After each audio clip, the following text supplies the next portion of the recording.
Warning: this episode contains brain food that will lead to improved emotional and social intelligence.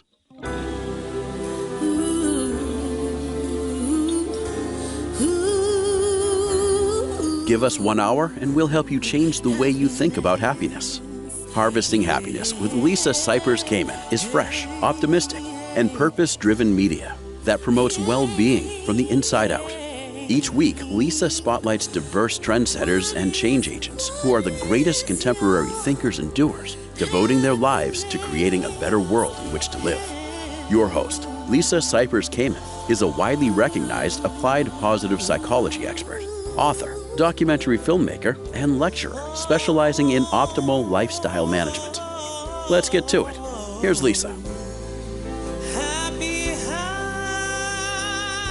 Good morning, good afternoon, and good evening, wherever you are. Thanks for joining me on today's show, where we are talking about mental immunity for the passionately ignorant and willfully disinformed.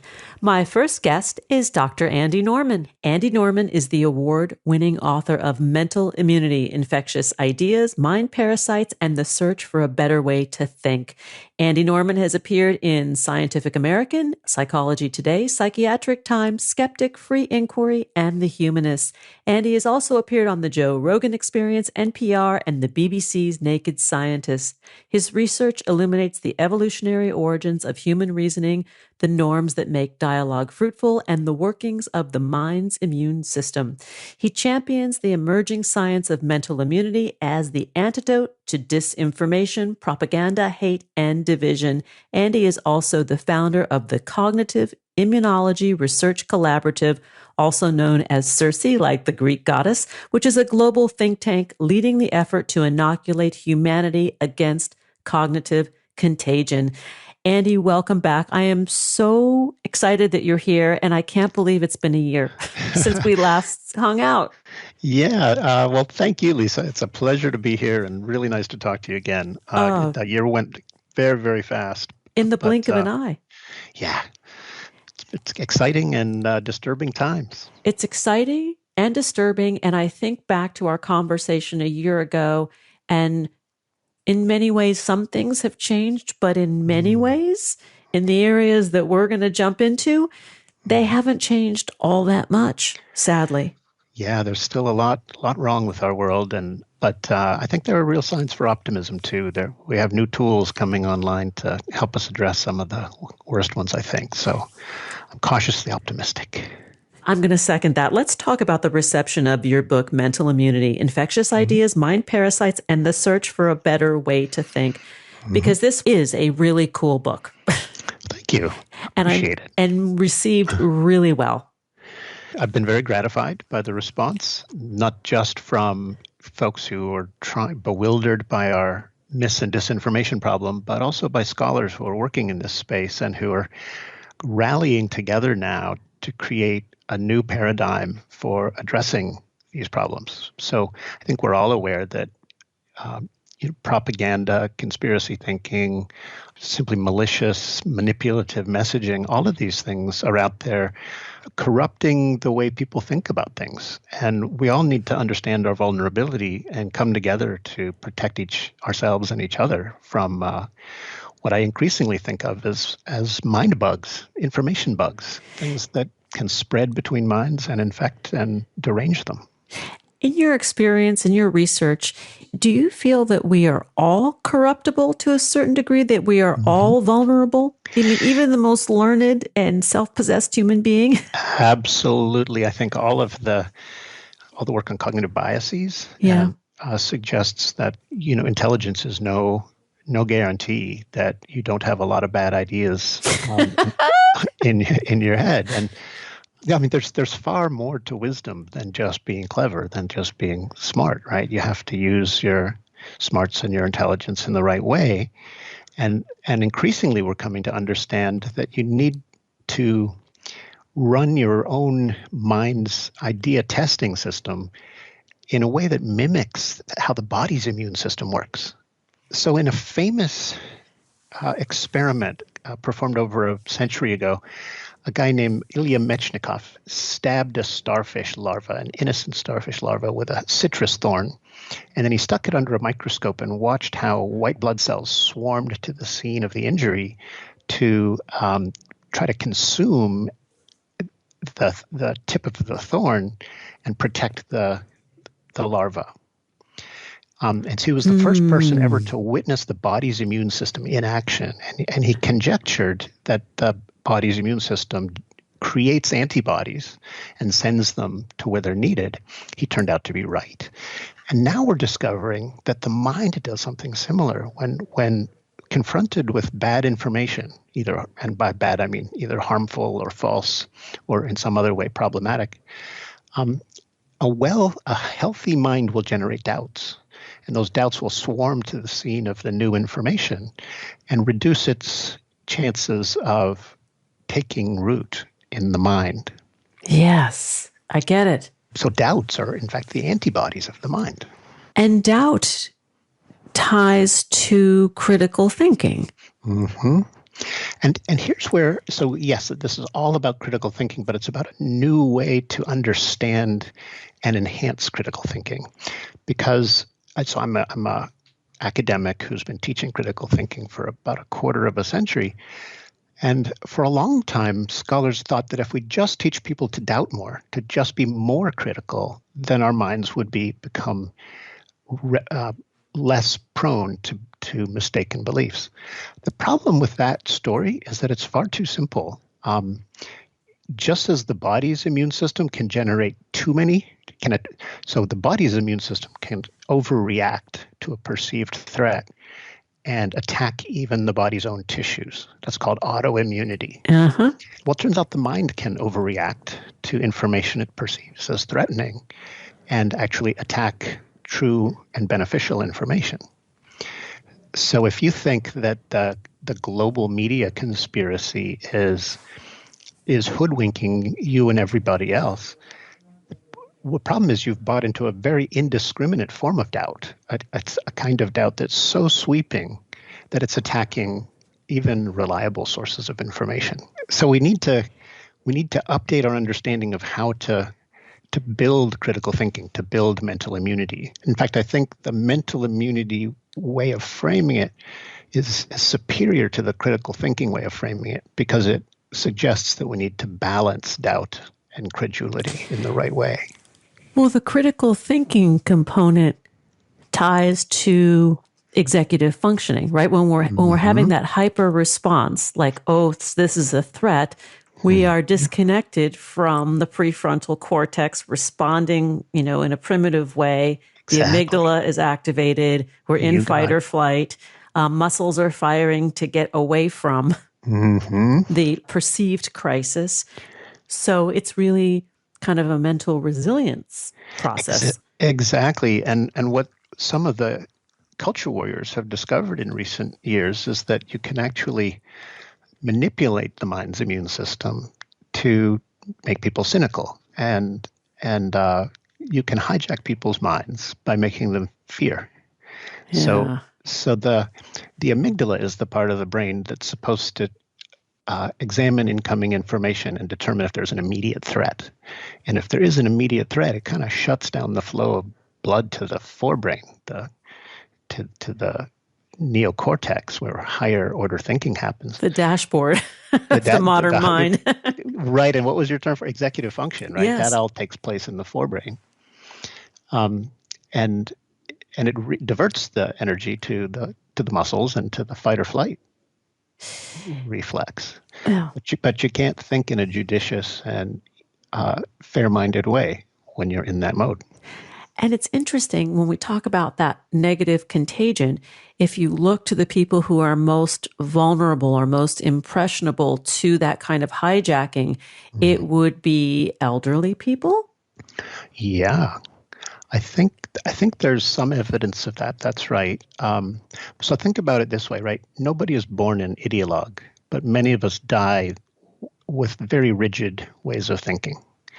So as we age, our thinking tends to grow more rigid, or at least unless very specific efforts are made to prevent it. Or rooted.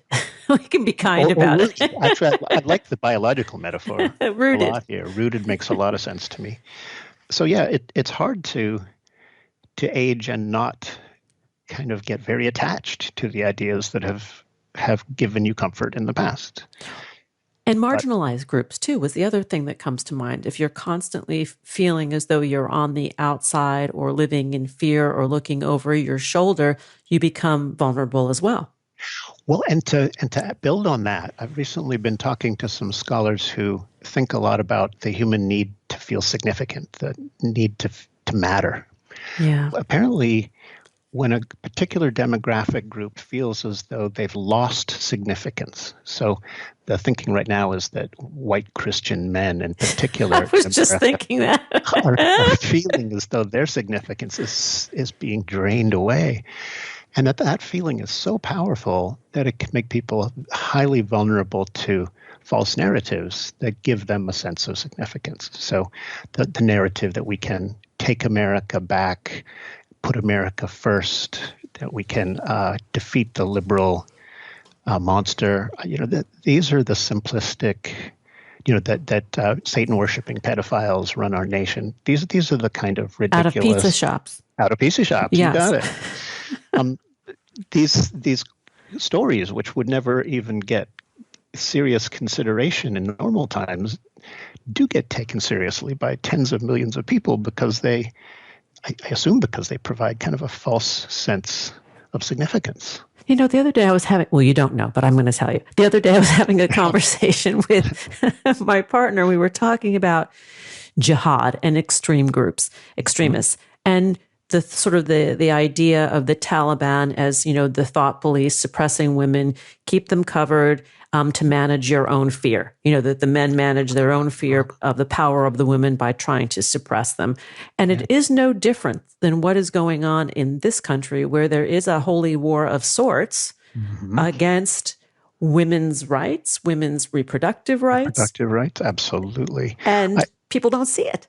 To me, the parallels could not be more stark. Yeah. It's scary. I think one way to understand these really worrisome trends is as a kind of reaction to a more open information world. So we've created this Wild West of information on the internet. And the fact that heretical ideas are flowing to places that are really feel threatened by that information is causing people to react emotionally and defensively. And again, what the science of mental immunity suggests is that we can't think well, and we certainly can't dialogue well when we feel defensive. Yeah, activated. Like if our immune system, we're biologically activated as well, right? You cannot think well.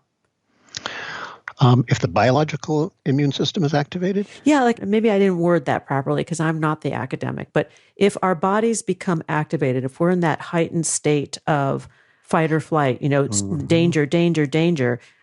If those lights are going off on the control panel, we've lost the edge. We've lost the ability to think well. Yes.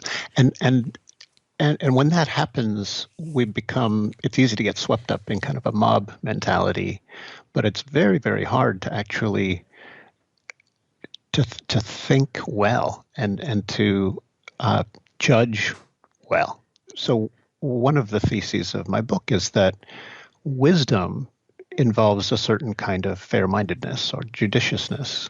Right? It's kind of built into our notion of a wise judge, or our picture of a wise judge is somebody who suspends judgment. He hears the evidence, tries to exercise some degree of impartiality, even if nobody's 100% objective, and that it matters when people try to exercise that kind of judicious judgment in so many spheres of modern life. That's just critical to thriving. But when we jack ourselves into the internet and get inflamed by culture warriors, by the sky is falling claims of those who fear people on the other side of the political divide, it's hard to be our best selves. Yeah. Let's take a break. And when we come back, we will continue the conversation with Andy Norman. We're talking about mental immunity. To learn more about Andy Norman and Circe, please go to andynorman.org. You can find him on Twitter at Dr. Andy No, and on Facebook, Andy Norman Author. Here comes the pause. We'll be right back. And that is a real promise. Wait. Before we take that break, I want to remind everyone how joyful good hair days make us feel. These days, I'm prepping my hair for the cold days ahead with some extra TLC from Way Hair Care products. The holidays are here, so why not give the gift of healthy hair to yourself and those special people on your list? Take the guesswork out of gift shopping and give something useful to your peeps. I'm a huge fan of Way's best-selling leave-in conditioner that helps manage frizz, tangles, flyaways, and breakage for all types of hair, and the hard-working detox shampoo that cleanses hair of product buildup, hard water deposits, dirt, oil, and other impurities. And best of all, it's safe for all hair types, including color-treated, keratin-treated, and Brazilian blowouts. In fact, this holiday season, I'm gifting the 3-way kit to everyone on my list because, let's face it, 3 ways are better than one. This kit features travel-sized detox shampoo, leave-in conditioner, and wave spray to treat, hydrate, and style. This is a great way to introduce this awesome product line to people you care about. Trust me, I've been a happy customer for years. Way offers a complete line of products for all hair types that promote fuller looking, healthier feeling, and happier tresses from the outside in and from the inside out, because good hair care demands more than just styling. All Way products are deliciously scented and promote healthy hair that looks and feels soft, shiny, and bouncy. Way offers everything you need to keep your lovely locks healthy, strong, and protected from the elements, high heat styling tools, and is color safe and cruelty free. Discover all the ways to share joy this holiday season. Go to theouai.com and use code HH to get 15% off your entire purchase. That's 15% off your entire order at theouai.com. Code HH. Now here comes the pause. We'll be right back. To learn more about cultivating sustainable well-being at home and the office, visit harvestinghappiness.com and explore Lisa's experiential on-site brain fitness workshops, corporate programming, and speaking engagement services.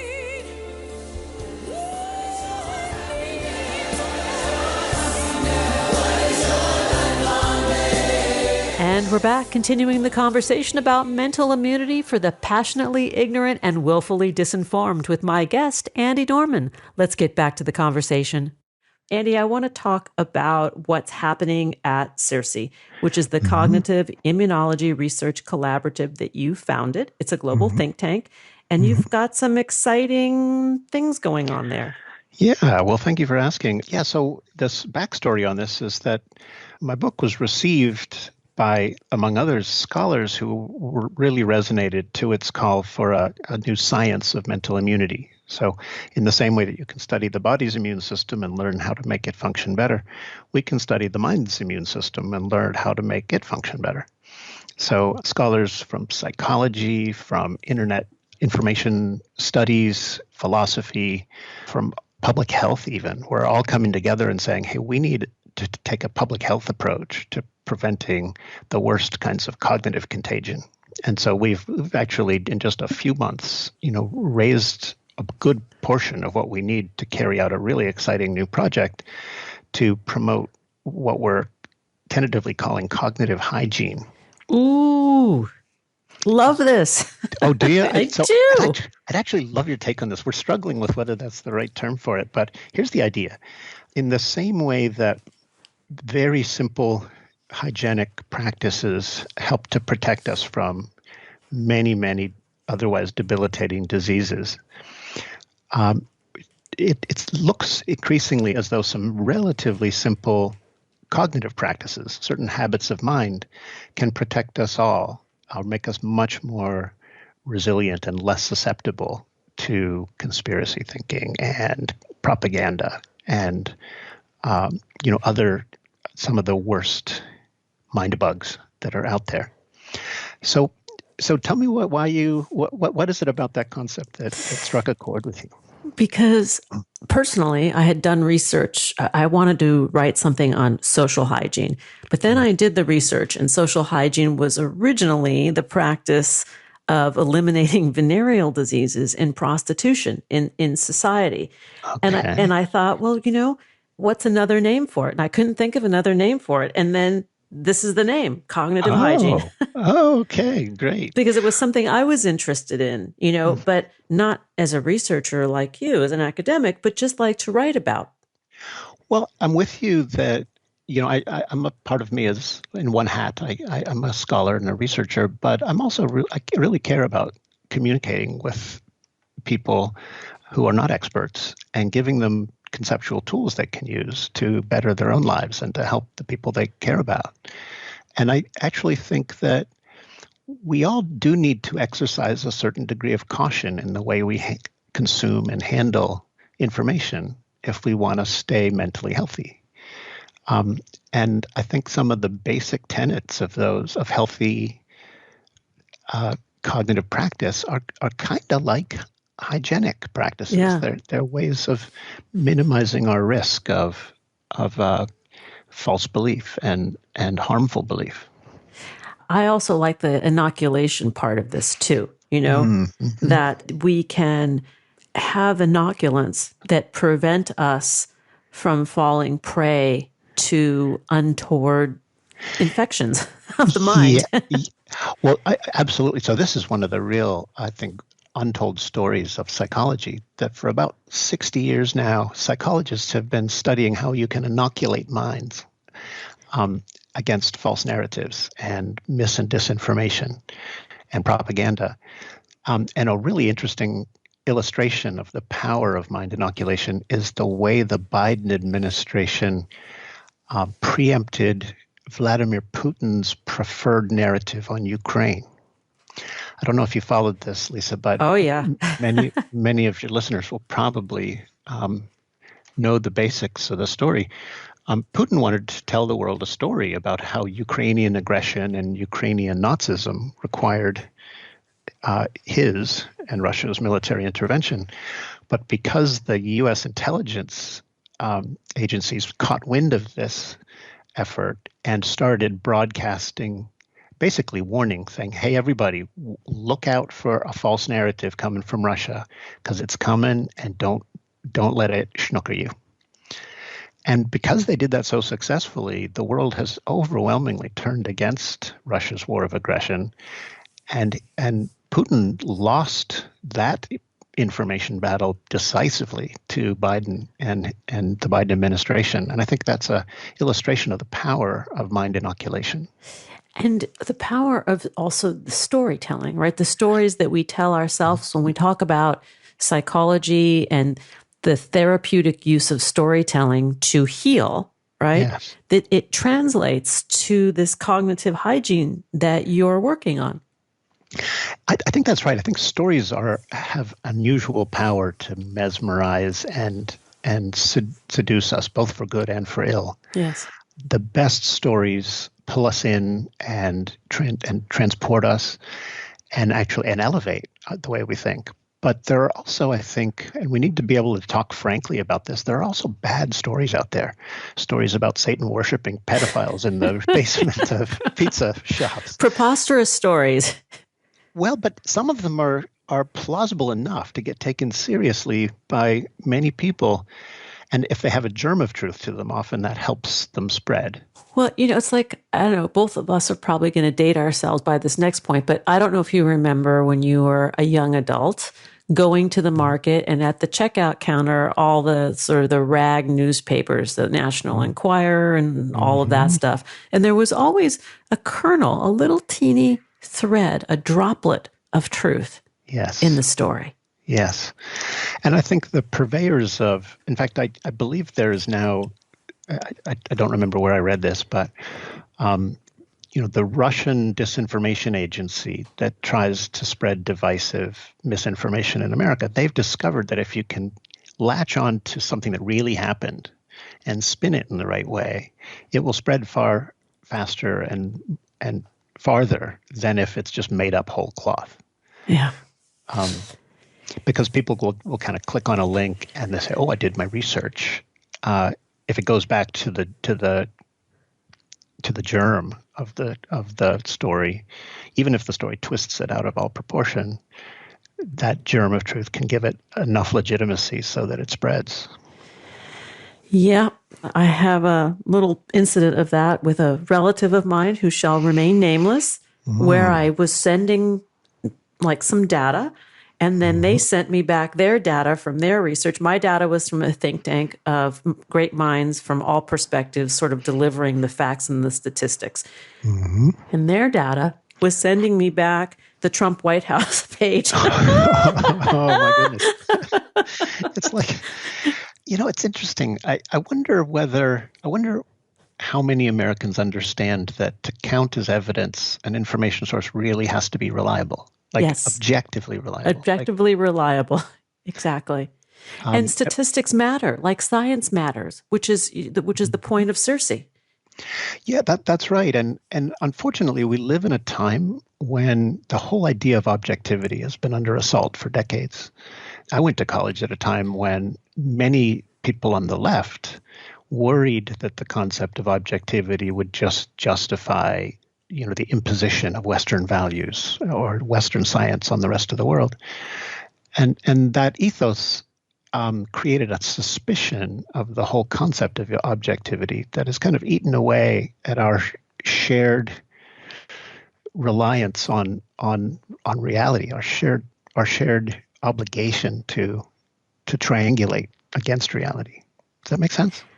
Yes. But when we talk about obligation, I do think that we have an obligation as humans to co-create some form of a shared reality where everybody is counted. Yeah, and it's interesting. Well, so take the idea that everybody matters is a wonderful example, I think, of an idea that you can't go out and collect empirical data for that. I mean, there's no observable evidence that everybody matters, and yet I want to endorse that as just as enthusiastically and full-throatedly as I think you are. And so it's an interesting kind of claim. So philosophically, the idea that everybody is significant, everybody matters. It's not an observation. It doesn't rest on observations. It rests on a conviction about how we thrive. Yeah. About the best way to thrive. And the belief or understanding that if you do well and my neighbor does well, then I do well, we all do well, and everybody becomes elevated. But it goes back to that fear thing, right? If you fearmonger and separate the us versus them, then it keeps people kind of dumbed down and in a state of being like a sheep. Yeah, and so if you can convince folks that, the world is one big zero-sum game where more for others means less for you, then it's easy to turn people against each other, right? Yes. But so many of the most important areas of life, our well-being is aligned with that of others, and there are win-win options out there that are best for everyone, unless we obscure them with fear-mongering and demagoguery. Which are weapons. Absolutely. And I think information is being weaponized in our world in really disturbing ways. And the idea that speech rights and everyone being entitled to their opinion, those are ideas that I think are being used to protect the weaponized information.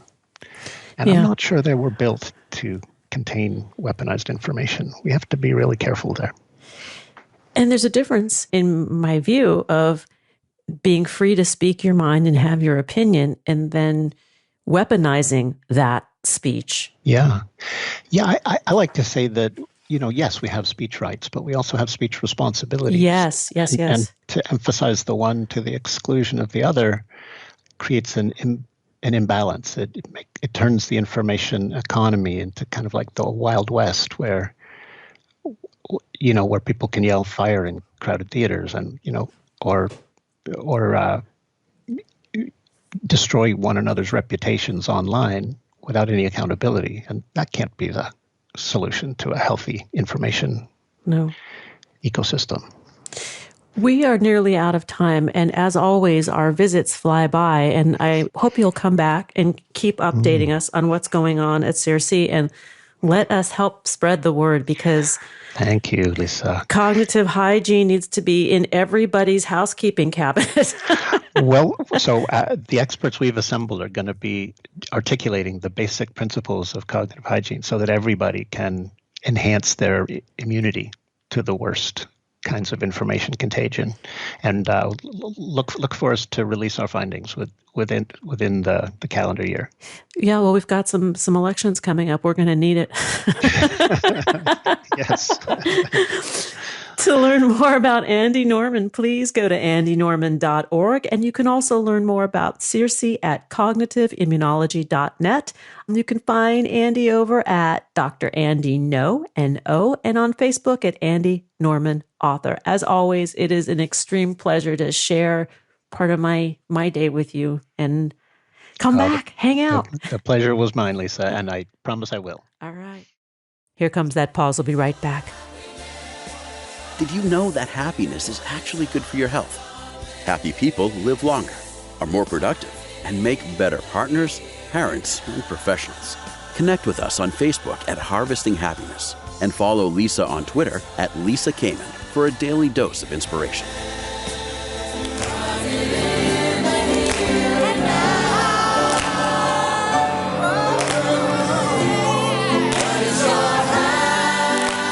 Welcome back. We're talking about mental immunity for the passionately ignorant and willfully disinformed.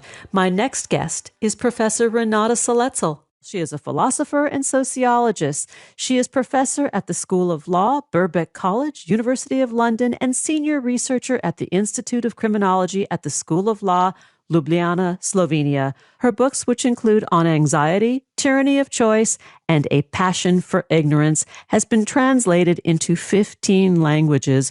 Renata's 2014 TED Global Talk has garnered more than 1.6 million views. But we're talking about this passion for ignorance, what we choose not to know, and why. Welcome, Professor. Thanks for joining us on the show today. Thank you. Let's talk about these curious facts. Why is it that people do not have a passion for knowledge, but rather a passion for ignorance? It's the title of your book, but I want to know the science behind this, the research that backs this up.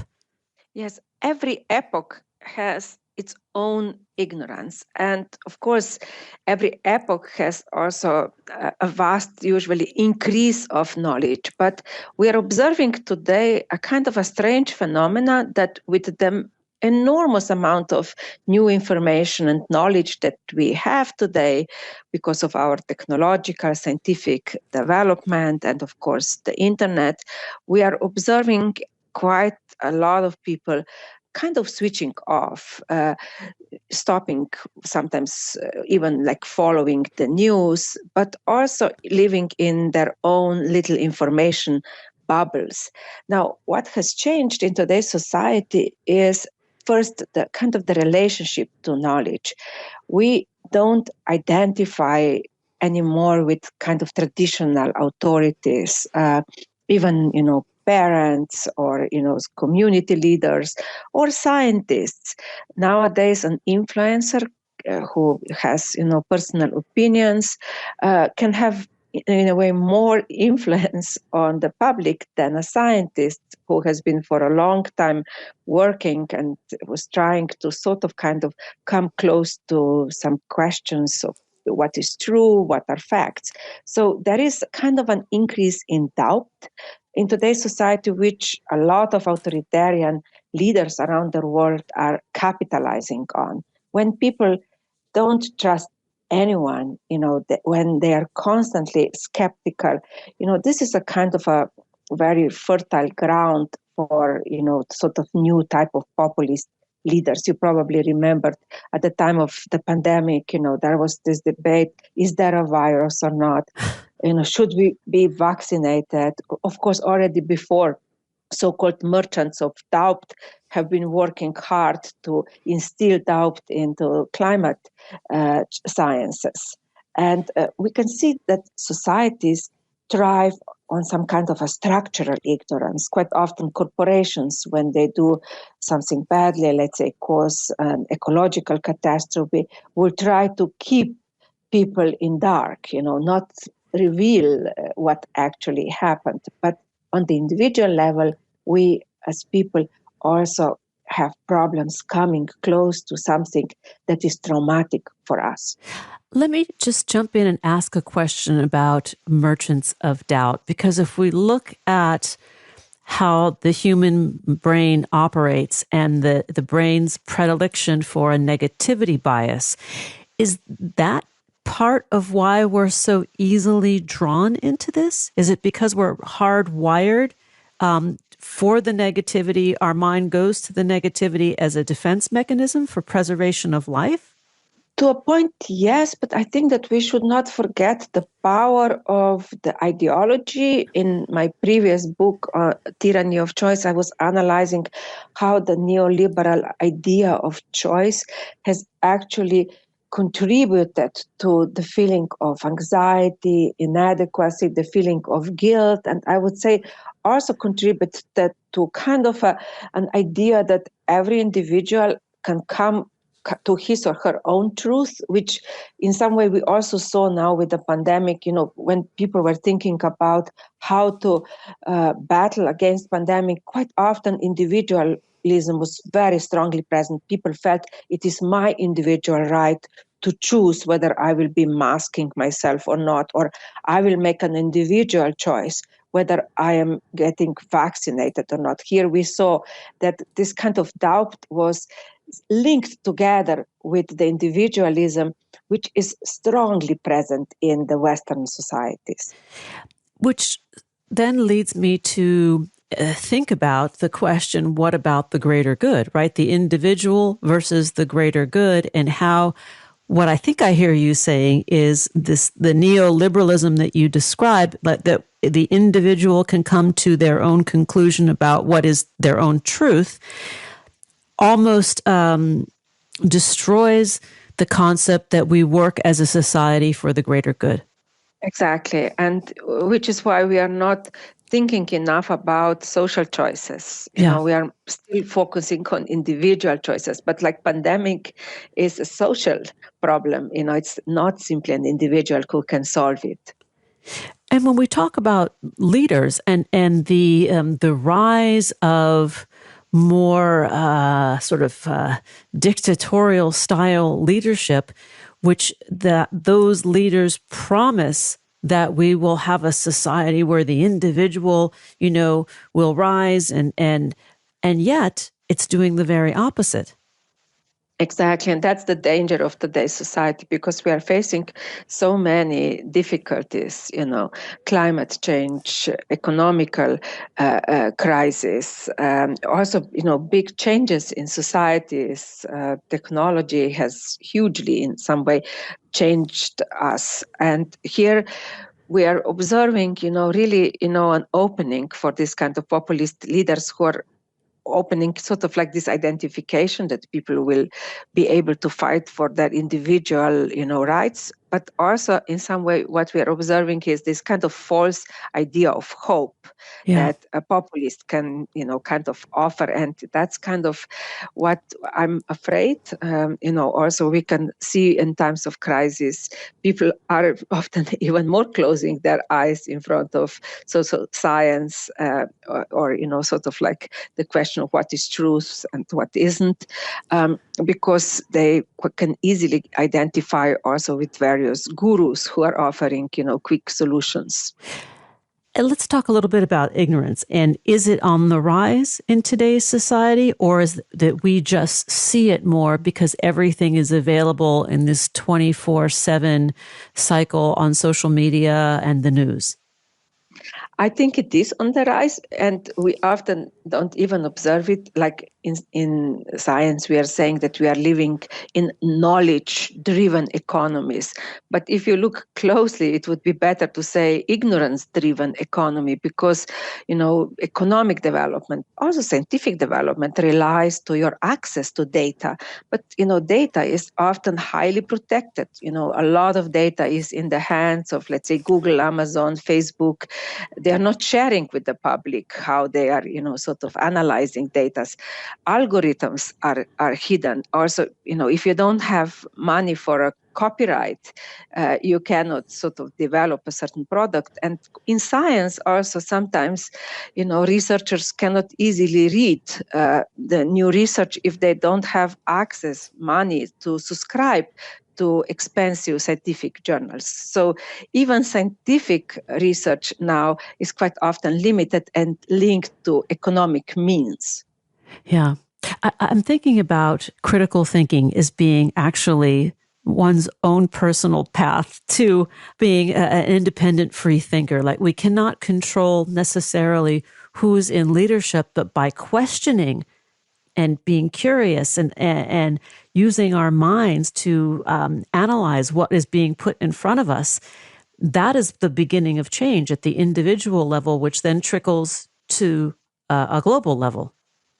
Yes, absolutely. And, this individualism is contributing to the feeling of guilt, that we are guilty if we do not succeed because we didn't make the right choices, the feeling of anxiety. And I think that those kind of emotions play a very important role in today's society. And in some way, they are helping the system in which we live to continue, and they are kind of, in a way, blocking critical thinking. When I'm full of anxiety and doubt and feeling of guilt that I'm individually doing something wrong, while if you look a little bit more broadly, you see that unless you have economic means, unless you are living in a healthy environment, unless you're not endangered by climate change, you can't make this kind of, let's say, ideal choices about your life. And of course, choices are never ideal. Because the brain can't function properly. In some way, yes, of course. Right? If you're in that state of fight or flight or constantly just struggling for your daily existence, your mind cannot make those critical thoughts.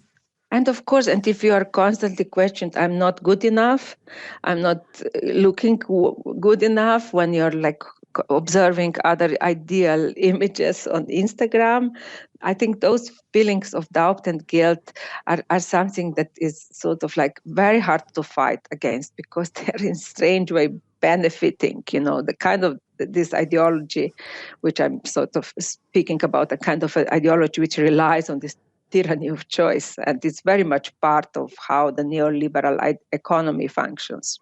And validation of one's worth based upon external forces, I think, is also what you're saying. Yeah. That's what I'm analyzing in this book, a passion for ignorance, that a lot of times ignorance in regard to truth, data, is in a strange way linked to the feeling that we are ignored. A lot of people feel that they are ignored by society, by other people. Like, on the social media, liking and sharing is becoming a tax. We are paying for friendship.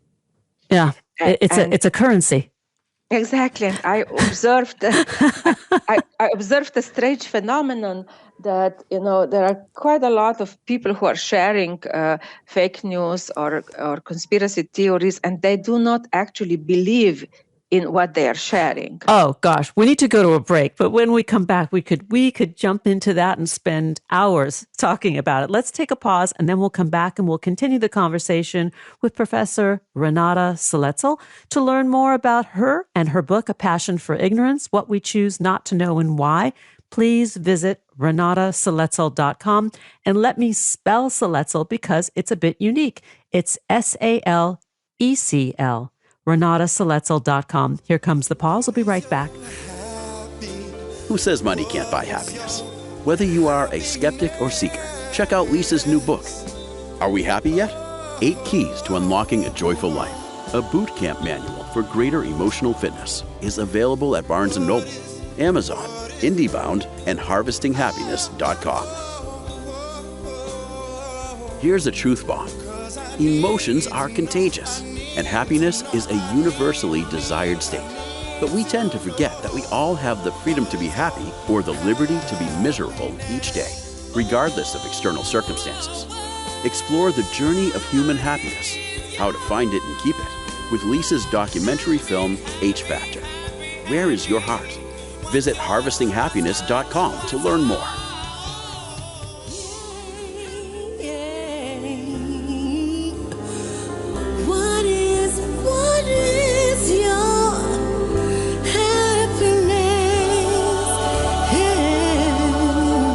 And we're back talking with Dr. Renata Salecl about mental immunity for the passionately ignorant and willfully disinformed.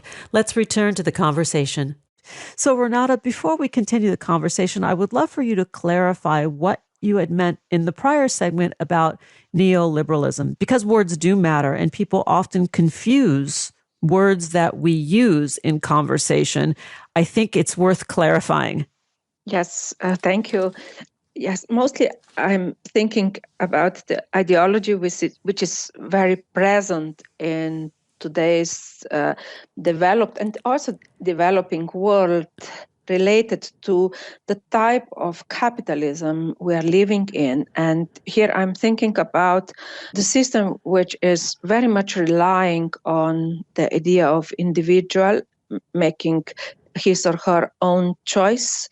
Also, the individual having the chance to succeed if the choice is made rationally in a proper way. So that kind of a idea of just do it, everyone can make it, you are responsible for everything in your life. And I think that this is the sort of the ideology which is very much, I think, creating the type of psychological problems that I'm analyzing, because we know that people are not making rational choices and that choices are limited with their economic standing. I agree with you completely, actually. That's why I was very anxious to have you clarify the term, because it's very hard to achieve our goals, to just make it or just do it without social support and education. Absolutely. And we are losing, I would say that, a lot, we are losing social support, and also, we are losing, sort of kind of access to good education if we don't have economic means. Which is the dumbing down of the average person, right? That only a few get access to all of the resources necessary to succeed, and the rest are in some way not worthy. And that is the kind of another structural system of ignorance which operates in society, which prevents access actually to great information, let's say scientific knowledge or, trademarks, copyrights. I think that's a very interesting point about the copyrights and trademarks, that if you don't have enough resources to go out there and file for copyright or trademark protection, then you can't actually be a player in the global stage, right? Yes, and we are also speaking that data, big data is now the new oil. And so if you don't have access to that, or if you don't have knowledge about how algorithms are working, then you are living in the dark. And a lot of us, really do not understand what is collected about us, let's say, by the social media, whenever we are visiting internet or whatever, using our mobile phones, there is data, which is then, used for particular type of targeting, where, our desires, our kind of drives start playing an important role. And I'm not thinking only about, us being targeted as consumers, but also we know from Cambridge Analytica, political opinions. Yes. Be influenced. And how then elections become manipulated, and how they're not free and they're not just. Exactly. In some way, we can say that political opinions, very much rely on how emotions are manipulated. Oh, my gosh, yes. I mean, the sort of the psychological tinkering that goes on with us as humans, right? If you look at the pandemic and the kind of fear that was instilled in us from the knowns and the unknowns, Yes. And that's what I was trying to point out in the book when I was analyzing that feeling that people feel ignored. For example, incel men or other people too, they feel that they are not recognized, and that quite often contributes to how they deal with certain information or the questions of what is true and not. And here comes this very interesting research about people passionately sharing sometimes hateful speech or conspiracy theories without actually believing in what they are sharing, but what they are gaining from this. And this was research done by Danish and American researchers, where they looked at 6,000 passionate Twitter users. And when they interviewed them, they saw that a lot of them did not believe in what they were sharing, but they gained two things. First is recognition from their own group, likes and sharing of their posts. And then also a certain recognition from the other side, let's say the opposite. People who believed in the opposite sets of political ideas or in regard to virus, people who had different opinion about the pandemic, when this other camp responded, often with anger, then people who were spreading, hate speech or conspiracy theories also got recognition. And I think it taps into a very primal need as humans that we like to be seen, heard, and understood, because it makes us feel that we belong. Exactly, and some provoking someone's anger can bring that recognition too, through the pain, or a sort of angry response that we get from another. And there's been a lot of research done on mostly young men who have been part of gangs, street gangs, and what they say about that sense of connection and belonging, because they are part of this gang. And even though they might be doing illegal behavior, that they're gaining something from this. Yes, and often when you are part of a gang, your anxiety is also sort of less present when you're engaged in kind of transgressing the laws. I want to circle back to the new type of knowledge that you alluded to. You mentioned big data. The other two are genetics and neuroscience, and I would love for you to sort of elaborate on that. Yeah, today we have, kind of a fantasy often that, if we will know about our brains more, or if we know about our genes, we will be able to sort of kind of tackle illness in a better way. But also we have kind of a question whether, if when science develops further and is maybe able to tell us whether we are a carrier of a particular type of, gene, or, that if we are genetically predisposed in general for particular illness, do we really want to know? Yeah. And quite often, people are totally divided. Some people literally do not want to know. So this is a kind of an ignorance which they willfully embrace, because it's too painful for them to live with a knowledge that some illness might erupt in the future. Science, of course, often is pointing out that there is far less certainty in this prediction. There are few illnesses which are related to a single gene, but many illnesses might emerge because of a certain kind of, let's say, interplay between various genes, and of course the environment too plays an important role. So I can fully understand that some people don't really want to know if the medicine will be able to offer some kind of, let's say, predictions. A similar thing with kind of embracing embracing ignorance, we can also observe in our love lives. Ignorance is bliss often, at least when we are in the stage of the romantic. Right, the love lights are on. Yes, not knowing too much about, your potential partner, can keep these romantic feelings alive, so which is why, closing your eyes and, not trying to research too much about the partner might, for some people, be quite helpful, to keep at least the fantasy and the kind of the excitement alive.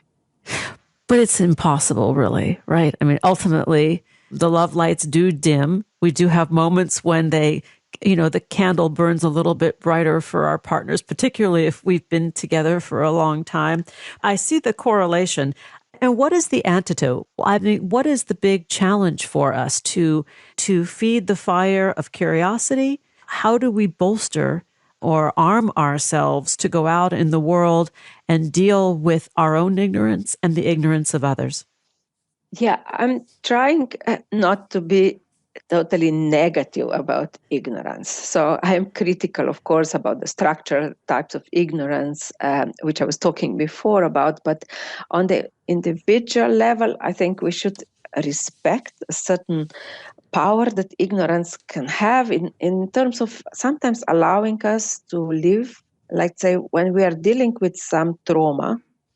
Sometimes it is really too painful for us to come to that knowledge about something that was so traumatic, which we want to erase out of our heads. And when we are learning about a certain illness, let's say at least some people are, closing their eyes. They just don't want to hear, or some are even, creating kind of disease-free weekends. Just for the weekend, they want to pretend that maybe everything is normal, although they rationally know that, for example, they are very ill or their partner is very ill. So I'm sort of respecting the individual's sort of need that occasionally, the individual somehow needs to close the eyes and in a way protect his or her well-being. But of course, quite often, this doesn't last long. We come close to something that is traumatic, and often we do need to find a way to deal with it. But I would like more for us to kind of understand the mechanisms, the social mechanisms, the social media and the big data, for example, so that we are more and more conscious in regards to, how we might be living in the dark and how we can become actually more critical about the ideology, sort of, which is convincing us that everything is in our hands, while in reality, often it isn't. Or even if we think that we are making, rational choices, quite often in an unconscious way, we might be acting against our own well-being, or we might be heavily influenced by others, what others are choosing, or what society perceives as, some kind of a, let's say, acceptable choice. And when we talk about choice and choosing wisely, I think that when I look at the situation here in the U.S. and in my circle, right, the people that I come in contact with, the discussion is always circles back to the things that we can control, which are our attitudes and our actions. And, that's very important, I think, to strengthen, which is why sometimes we disconnect from, let's say, something that is very painful for us, or it might actually not be good for our well-being. Professor Renata Salecl, thank you for joining me today. We were talking about her latest book, A Passion for Ignorance, What We Choose Not to Know and Why. To learn more, please visit renatasalecl.com and let me spell Renata's last name. It's Salecl, renatasalecl.com. Come back anytime. I could spend the day with you talking about all of this. Thank you, Lisa. Thanks for joining us on Harvesting Happiness today. This is Lisa Cypers Kamen on behalf of my guests, Professors Andy Norman and Renata Salecl, wishing you kind thoughts, kinder words, and the kindest of actions. Until next time, remember, happiness is an inside job. Happiness is your inside job. Please go out and rock your day, and remember to be kind to one another. Keep harvesting your own happiness anytime and anywhere, from the comfort of wherever you are. Subscribe, listen, and share hundreds of downloadable episodes via our free app or from our libraries at toginet.com, iTunes, Google Play, and other fine podcast platforms. To learn more about Lisa's global consulting services, please visit harvestinghappiness.com. Spread more joy by liking us on Facebook at Harvesting Happiness and following Lisa on Twitter at Lisa Kamen. Harvesting Happiness is produced in collaboration with TogiNet Radio, KBUU RadioMalibu.net, and is available on PRX, the Public Radio Exchange.